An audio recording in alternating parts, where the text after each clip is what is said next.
Namo tassa bhagavato arahato samma sambuddhassa.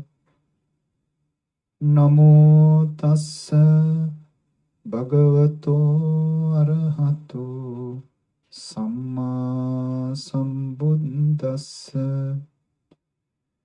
Namo tassa bhagavato arahato samma sambuddhassa. Khayam viragam amatam panitam yadajjaga sakyamuni samahito. Natena dhammena samatti kinchi idampi dhamme ratanam panitam etena saccena suatti hotu.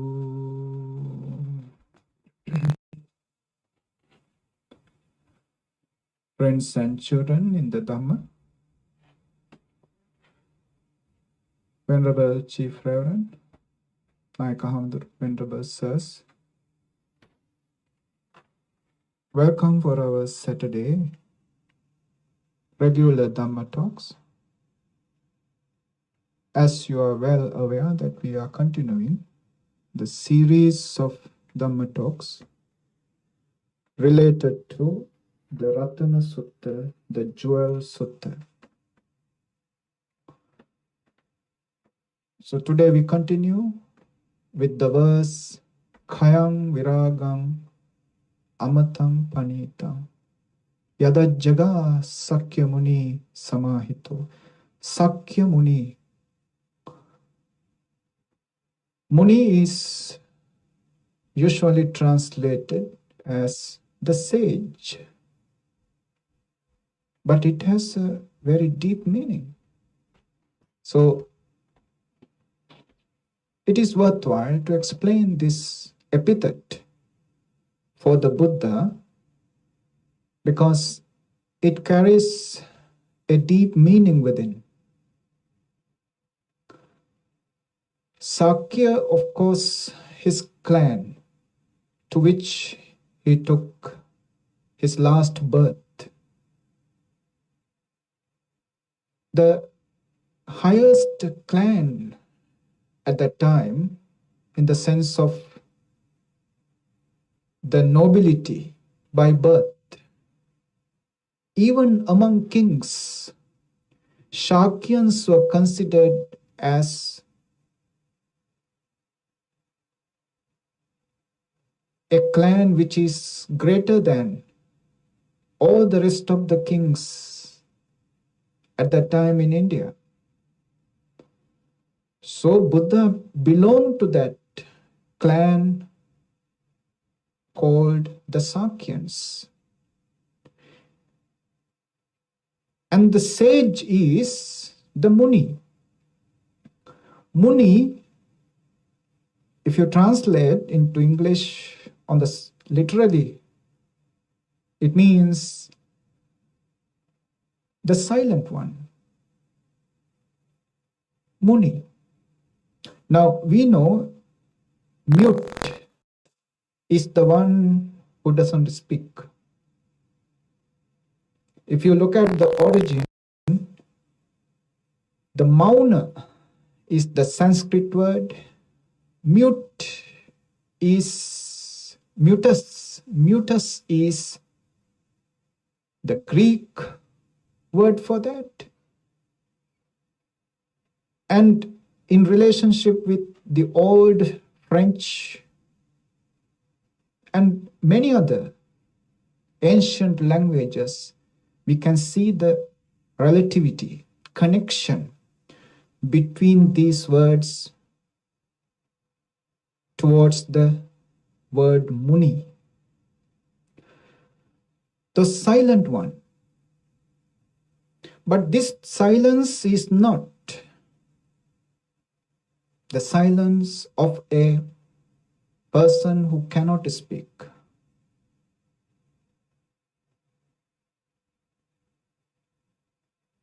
It is not a silence in a graveyard.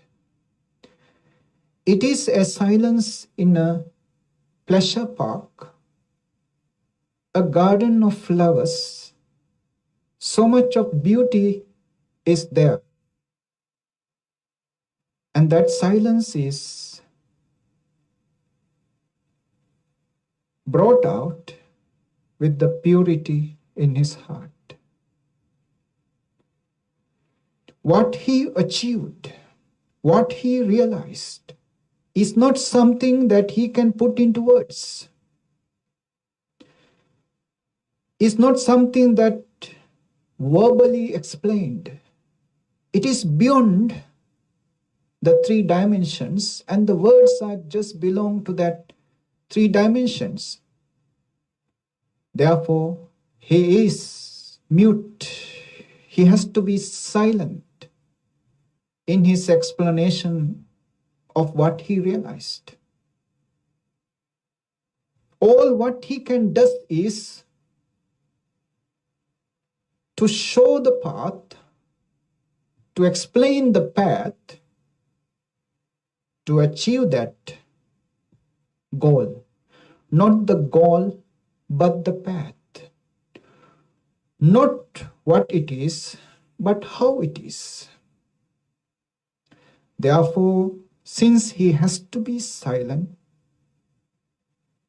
about the goal of what he realized, he is the Muni, the silent one.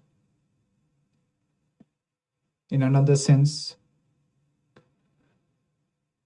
for 45 years after his enlightenment, just 2 hours of resting and the rest of the hours of his day was committed to teaching. And he was teaching to different groups of human and the divine, explaining his Dhamma in accordance with their understanding capacity, in accordance with the capability of the audience, by twisting and turning. He was teaching Dhamma in all sorts of manners to create some realization on that Dhamma. 45 years he was speaking a lot, so much of suttas. He taught, and they were memorized and put into textbooks. So how can you say that he's the silent one?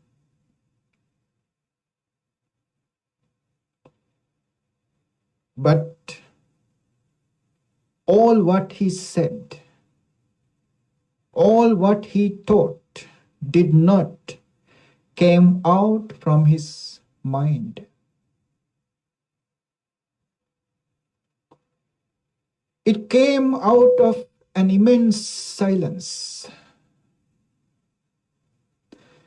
The silence within him was never disturbed because of his teaching, because of his words. Now, when we speak, what happened? After we speak, sometimes we regret of the things we said,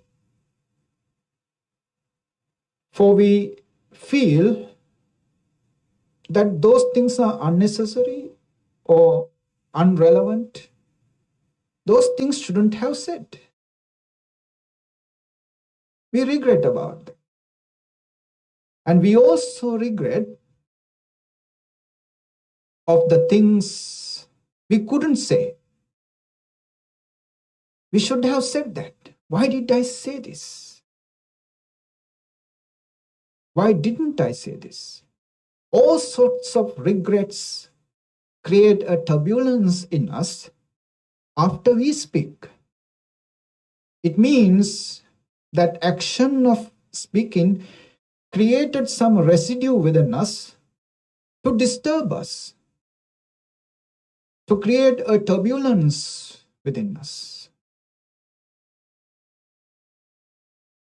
But when Buddha speaks, that speak is perfect.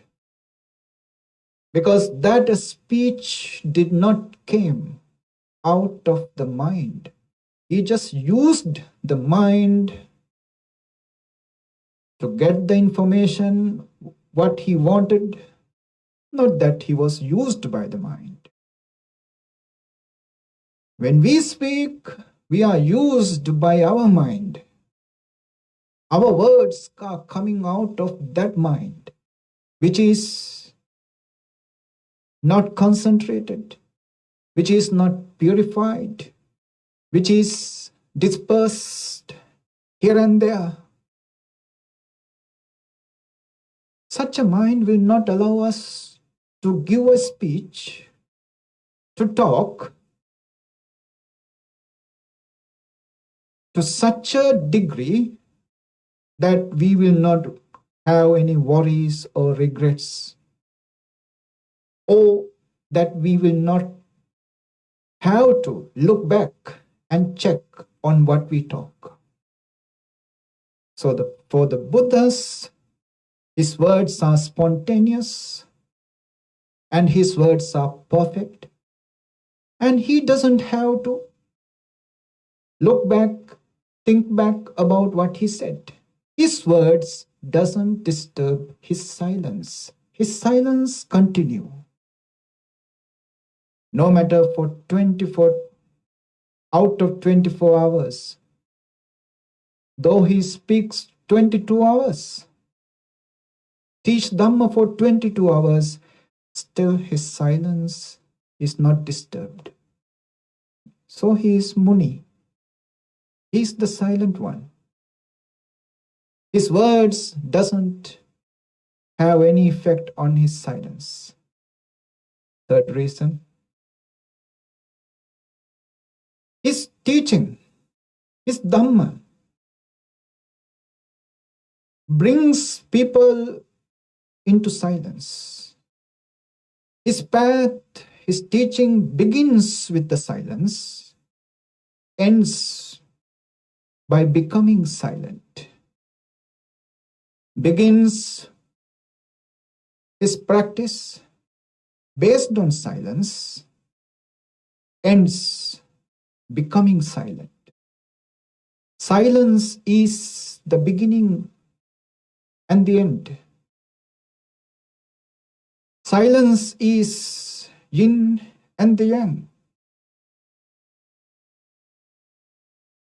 Silence is what he taught. Different methods he taught, different ways and means he taught to achieve that silence. He achieved silence and he taught the path to achieve silence. Thus, he is Muni, Sakya Muni. Such an ideal epithet to introduce Buddha, Sakya Muni. Now this Sakya Muni is Samahito. His consciousness is collected, concentrated, composed.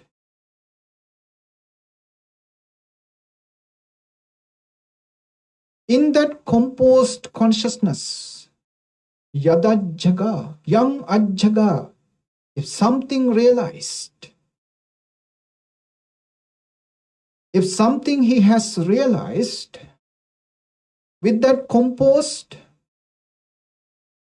state of mind, This is the second line. Yadajjaga Sakyamuni Samahito. Sakyamuni, the sage of the Sakyans. Yadajjaga, young Ajjaga, if something has realized,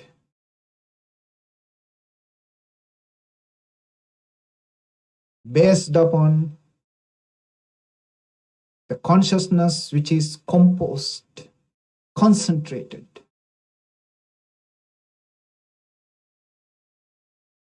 calmed, made quiet, harmonized. These are the meanings we can give for this term samahito, samahita consciousness. Calmed, harmonized, composed, concentrated mind. If something the sage of the Sakyans have realized through this composed state of mind, that realization, then we go to the first line. Khayang viragang amatang panitang. Khaya. Khaya, the Sanskrit is kshaya, and we can give another name for this khaya, which you might be familiar with. That is nirodha. Nirodha. But of course, basically in the Buddhist scriptures, we will not find khaya, extinction, is being used much. We use or we find nirodha, extinction, is used often, frequently, to explain the nirvana, to explain the realization of the Buddha. But in this particular sutta, in this Ratana Sutta, instead of nirodha, the khaya, the extinction, is used. Now, khaya or kshaya, usually explained as a gradual extinction, a gradual removal, gradual destruction. It is used to explain the gradual destruction in the life as we are getting old. We are gradually losing our strength, energy, beauty, and gradually losing this life, losing this physical body. But here khaya is used to explain the extinction of the rest of the defilements. But here it is limited just for the nucleus of all the defilements, which is raga. Raga is the passion, desire for sensual pleasures. This raga represents all sorts of desires, from the most intense desires to the lowest ones. All sorts of desires are represented by the term raga. Desires for what? Desires for sense pleasures. We call kama raga. This is the most powerful desire that all the beings in the realms of karma,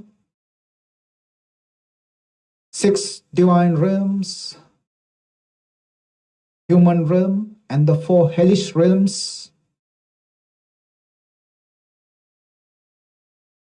In all these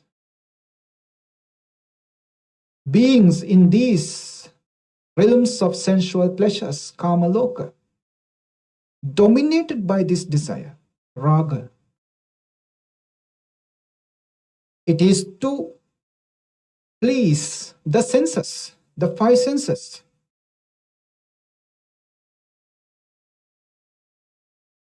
Forms, sounds, flavors,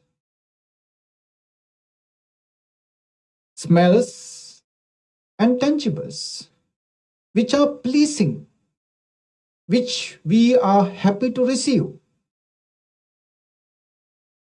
Whatever we do in this life are concentrated upon this singular object of receiving better and better sense pleasures from all these 5 senses. What else do we need? Why this infinite, continuous yearning to please the 5 senses? Because if we remove this desire for sense pleasures, where is happiness within us? If somebody is stopped receiving these sense stimulants from outside to please his senses of eye, ear, nose, tongue, and the body, he would not find any happiness in his life. Happiness is not depend upon you. Happiness is depending upon the external stimulants or the 5 senses. If you are prohibited to receive them, you are to be the unhappy, miserable. You will not find any reason to live in this life, in this body anymore. Because our happiness is absolutely depending on outside. Since our happiness is depending on these sense pleasures, all what we do is concentrated upon or directed to please the 5 senses. Now, Buddhism doesn't reject this. Buddhism doesn't say there is no sense pleasures. There are sense pleasures. It is there. But Buddhism says what? Buddha observed that these sense pleasures are overrated. They are always keeping you in hunger, in non-fulfillment, in thirst, in suffering. They promise you big, but those promises are always unfulfilled. You end up being disappointed than contented than fulfilled. These sense pleasures will never make you a person of contentment. You are bound to be more disappointed in the pursuit of sense pleasures. And in the pursuit of sense pleasures, you are bound to get into more and more troubles. more and more suffering, then into pleasures, bliss, or joy. And whatever sense pleasure you receive, never going to stay as they are forever. They are changing. They are only momentary, never eternal, never everlasting. So there are sense pleasures. Buddha says it is there, but also there are dangers in these sense pleasures. So if a wise person, a person who is open to the truth, can see the reality of the sense pleasures, that reality causes him to create some dislike towards these sense pleasures. When he creates a dislike, dispassion towards those sense pleasures, that dislike itself would help him to find a pleasure, a happiness, which is beyond the sense pleasures. This is where the meditation comes up. This is where the concentration, the development of the spirituality coming up. In meditation, the pleasure, the happiness, the joy, the bliss you find is not depending upon anyone. For sure, the happiness that derived upon meditation does not depend on outside. It does not even depend upon your own mind. It depends upon how deeply you are into awareness, into pure awareness, like a cloudless sky.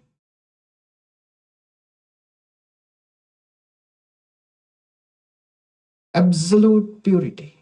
How deeply you are into it, that much will be your happiness. Once you found that happiness, which is unconditioned, which is beyond sense pleasures, then that person will not create any desire for sense pleasures again. Because he has found something beyond and something far more joyful, long-lasting, powerful, blissful happiness within himself. Once you found that happiness, he will not look for the changing, momentary, sensual pleasures.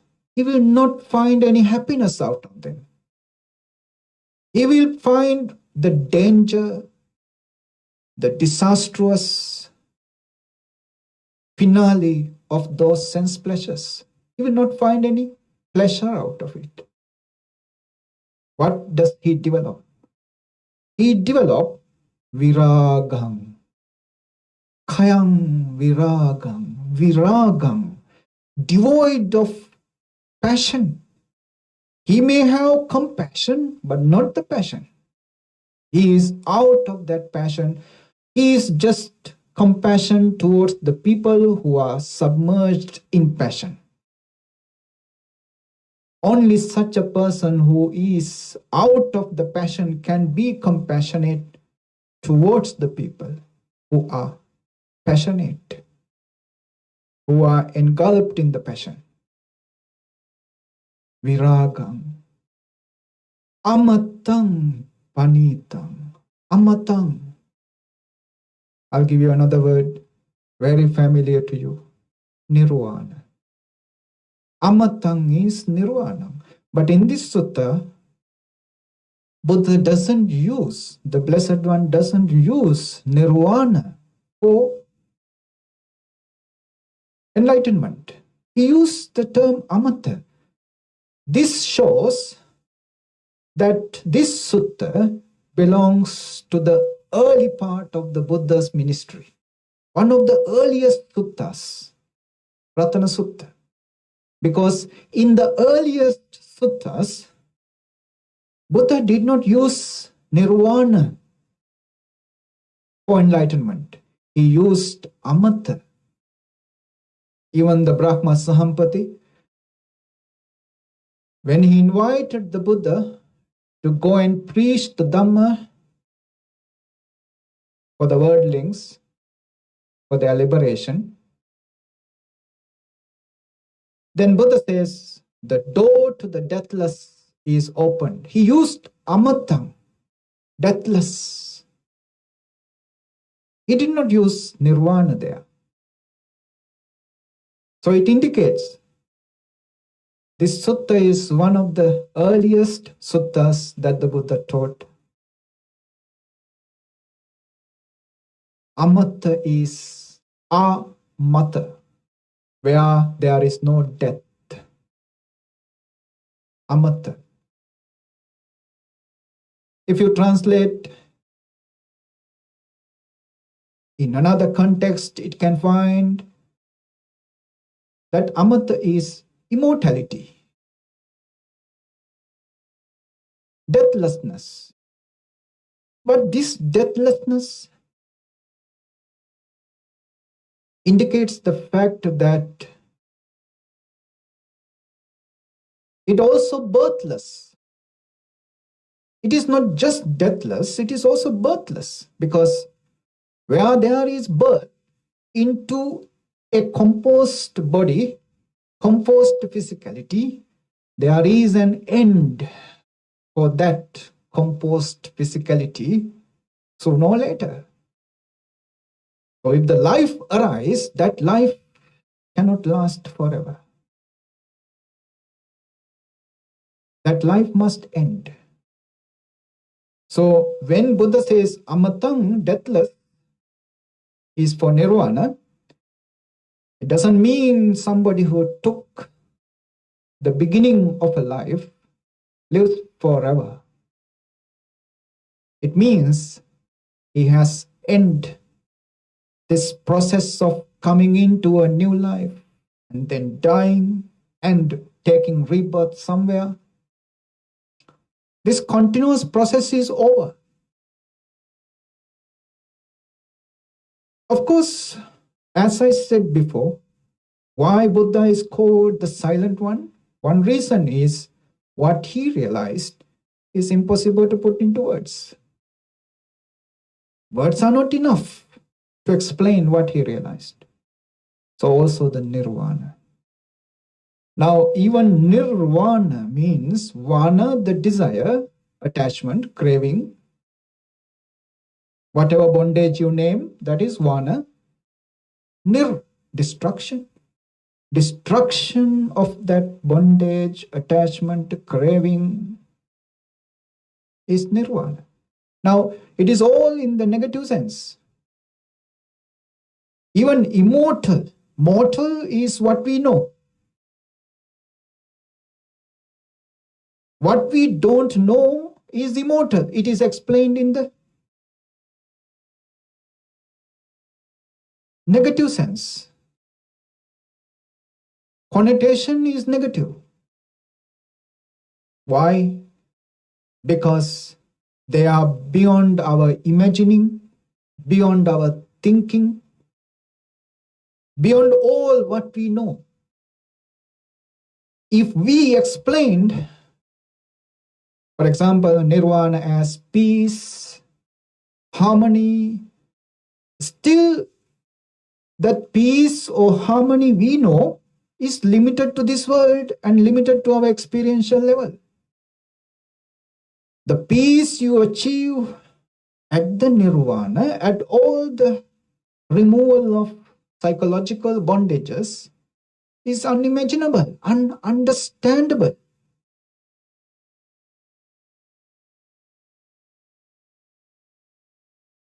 So it is always in the negative sense, but denotation is negative, but connotation is positive.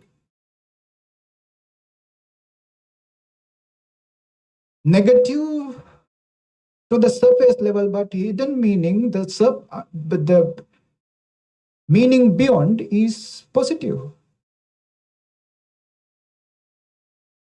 It indicates something beautiful, something everlasting, something so pure. So it is positive. Of course, Buddha had no option but to use the negative sense to explain what he realized, for the simple reason human words are not enough to explain what is beyond human experience. Words are limited to the human experience.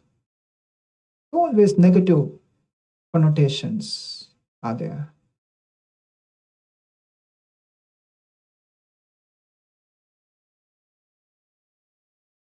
Amatam. Then comes Panitam, supreme. Now, if we explain these two sentences, Sakya Muni, the sage of the Sakyans, Samahito, in his composed state of consciousness, Yada Jaga, if something has realized, that particular realization is Khayang, destroying, and Viragam, dispassion, Amatam, deathless, Panitam, supreme. This is the explanation that we can find for the two lines of this verse. Khayang viragam amatam panitam yadajjaga sakya muni samahito natena dhammena samatti kinchi. There is no Dhamma, samang atti, similar. Whatsoever, there is no whatsoever Dhamma in this world similar to this Dharma. What is this Dharma? The Dharma that the Buddha realized. Buddha did not produce this Dhamma. This is not something he learned from somewhere. This is he realized. And this Dharma represents the true nature in the world. The reality, the truth, nothing else. And that truth and this Dhamma ultimately confined to the ninefold supramundane Dhammas. We call them Navalokuttara Dhamma. And that Navalokuttara Dhamma are the goal of Buddha's teaching, instructing, guiding people with his instructions, with his discourses, sermons. If there is anything else in the suttas, they are just accessories, supportive factors to help someone to come onto the stages of these ninefold supramundane Dhammas. What are these ninefold supramundane Dhamma? Sotapatti Maggapala, stream winner or stream enterer, path and fruition. Sakadagami Maggapala, Once returner, path and fruition. Anagami Maggapala. Non-returner, path and fruition. Arahanta Maggapala. Arahanta, path and fruition. Then the last one, Nibbana. Nirvanic level of attainment. These are the ninefold. Ninefold, instead of nirvana, the rest of the path is divided as magga and phala, path and fruition. Now this is the spiral which leads someone to the state where there is no coming back. From the beginning level of Sotapanna, and that once entered, you have no return. You have no return, and you have entered onto a path which is directly moving, and you are bound to attain to the supreme level sooner or later. It is directly moving to that supreme level. It is Lokuttara, it is going beyond the world, Uttara, beyond. This Navalokuttara Dhamma is actually the Dhamma here. And the Dhamma that the Buddha taught for 22 hours a day and 45 years after his enlightenment. That is the Dhamma. And that Dhamma has only one goal: to bring his followers, whosoever listens to him, to the stages of that supreme path. That is the goal. And this is so special. It is like a gem to the humanity.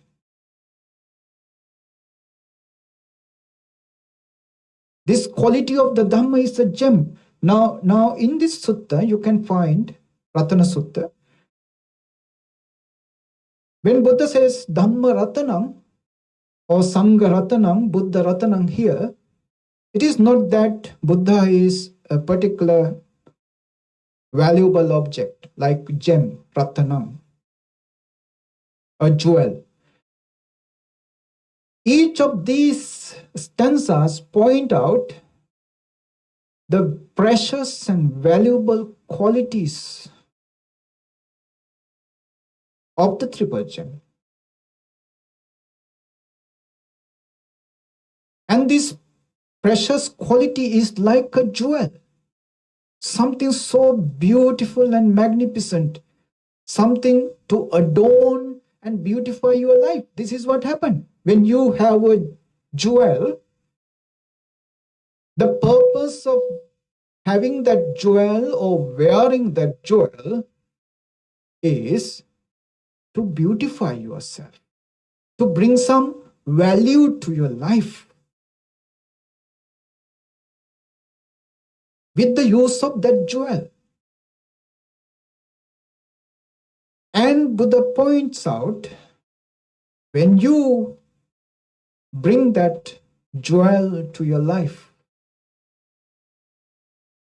that essence of the triple gem, of that particular gem, is capable of beautifying your life to such a level of supramundane.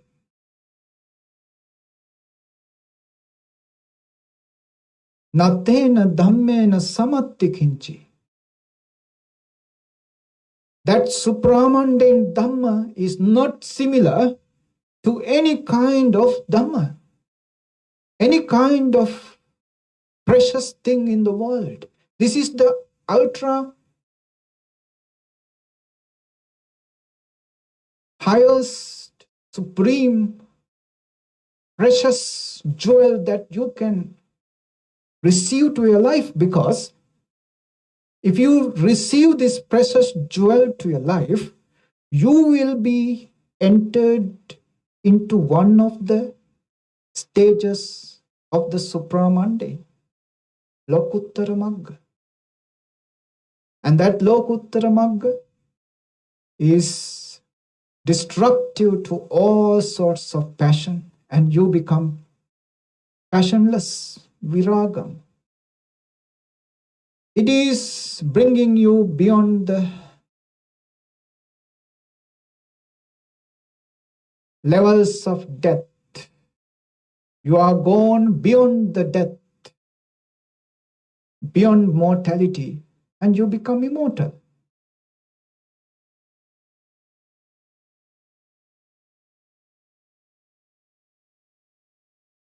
Natena dhammena samattikinchi. There is nothing that you can compare with this Dhamma. Idampi dhamme ratanam panitam. This verily, idampi, dhamme, in the Dhamma, ratanam panitam, ratanam jewel, panitam supreme. This is a supreme jewel in the Dhamma. It doesn't say this supreme jewel of Dhamma, because this is separated from the rest of the explanation we can find in the sutta. Supreme jewels are separately explained. This is a particular supreme jewel. Idampi dhamme ratanam panitam. Idampi, this also. So it means Buddha explains other kinds of supreme jewels that we can find in the Dhamma. Etena sachena swati hotu. By the power of this truth, may there be peace. Yam Buddha setto parivannai suching samadhimanang tarekanyamaho samadhinatena samona vijjati idampi dhamme ratanang panitam etena sanchena swanti hotu. Now in the former stanza, we explained the nirvana, amatam, panitam, that supreme nirvana. The goal, the ideal is explained there. And the path also belongs to that goal. In this stanza, Buddha explains the path in a simple way. Yam Buddha setto parivannai suching. Yam Buddha setto, Supreme Buddha. Parivannai, extol, praise, suching, purity. So if the Supreme Buddha, that means Samma Sambuddha, Buddha the Perfect, praise a purity. Samadhimanam tarekanyamaho. He praise, extols samadhi, unification of the mind, represents meditation. Samadhi. Anantarikam, which produce results here and now, immediate results. Anantarikam, Ahu said. So Buddha praises the samadhi, the unification of the mind or meditation, which produce results here and now. Samadhina tena samo na vijjati. For the unification of mind, there is no equal. Idampi dhamme ratanam panita. This is also a supreme jewel in the Buddha. What is that supreme jewel? The path. Path is what? Samadhi. Samadhi is meditation. Meditation is the path towards that goal explained in the former verse, which is Khyang, extinction of extinction. That extinction is the raga and becomes viraga. It becomes amata. That realization, that ideal is the goal. The path is samadhi, concentration, unification of the mind. Meditation represents samadhi, the meditation. Meditation is the path. Buddhism is a byproduct of meditation. At the time in India, meditation was limited to concentration. Concentration is the only practice they did in the form of meditation. But Buddha found in the concentration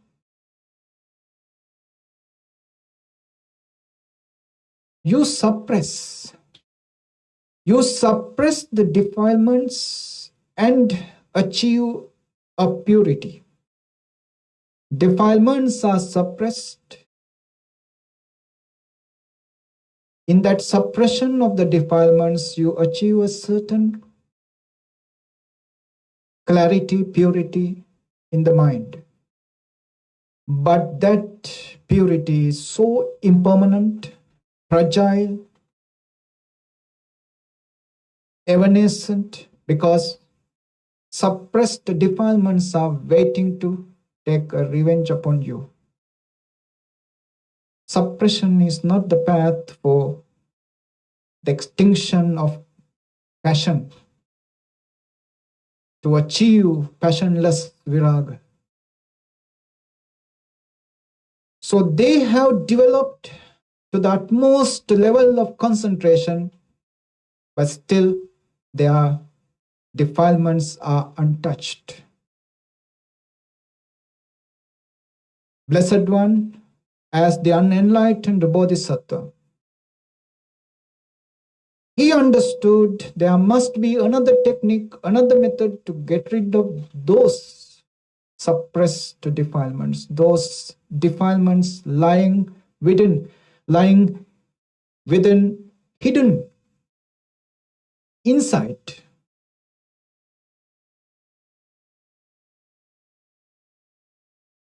These defilements lying within should be removed. For that, he introduced a new technique, using that same concentration to remove, to get rid of those anusayas, the hidden defilements. And that meditation technique is called vipassana, special observation, with the help of concentration, with the help of samadhi. So samadhi is used to get rid of the defilements. This is the Buddha's novel, unique introduction for the spiritual progress, development at that time in India. So the samadhi, or the meditation, Buddha reached to the pinnacle of the meditation with this practice called vipassana. where the rest of the world at that time stopped at the level of concentration. Buddha developed that concentration to use all the achievement of purity through the destruction of defilements.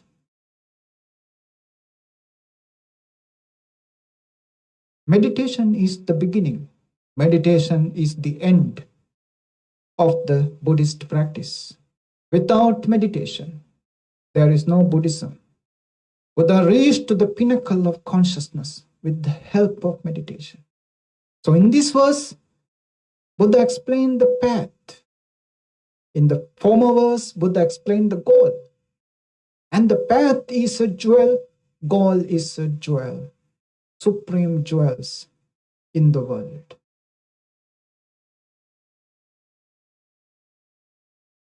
That's enough for today. Today, this Dhamma talk is being sponsored by Mr. and Mrs. Shanta Atalage, Shyama Atalage, especially because of the birthday celebration of Mrs. Shyama Atalage and Keoni Atalage. With the offering of Dana tomorrow, they are sponsoring this Dhamma talk for the blessing of the birthday of Mrs. Shyama Atalage. And also, they are specifically aspire to share these merits, these beautiful merits that you generate in your hearts by listening to this Dhamma, by sharing this Dhamma, to Mr. Anuja Alvis, who passed away 11 years ago, and also to Mrs. Welgama. So let's share all these merits together with Anuja Alves and Mrs.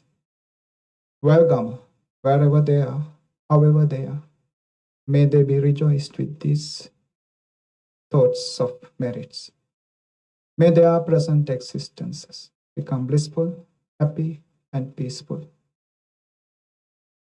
May for the sponsors, Mr. and Mrs. Atalage and family, may these merits become a supportive factor to be healthy, to be peaceful, to be happy, and to be protected in these difficult periods of COVID-19.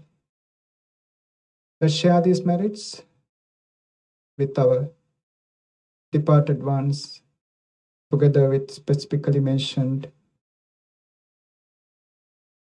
Anuja Alvis and Mrs. Welcome. Let's share merits.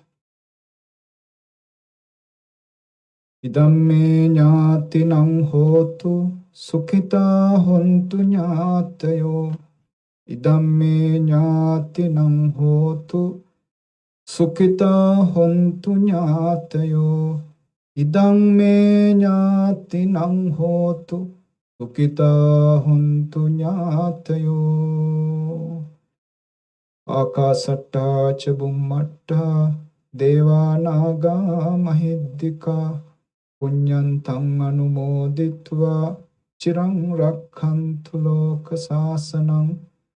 Akasatta ca bummatta devanaga mahiddika punyantang anumoditva chirang rakkhantu desanam. Akasatta ca bummatta devanaga mahiddika punyantang anumoditva chirang rakkhantu mam paranti. Blessings for you all. Dukkaroga bhavera soka sabbe upaddava anekantarayapi vinassantu ca tejasa. Jaya siddhidanam labham sotti bhagyam sukham balam siriyayu ca vanno ca bhogam buddhi ca yasava tatavassa ca ayu ca jiva siddhi bhavantu te. Ayurarogya sampatti sagga sampatti mevacha ato nibbana sampatti iminate samijjatu. Sadhu, sadhu.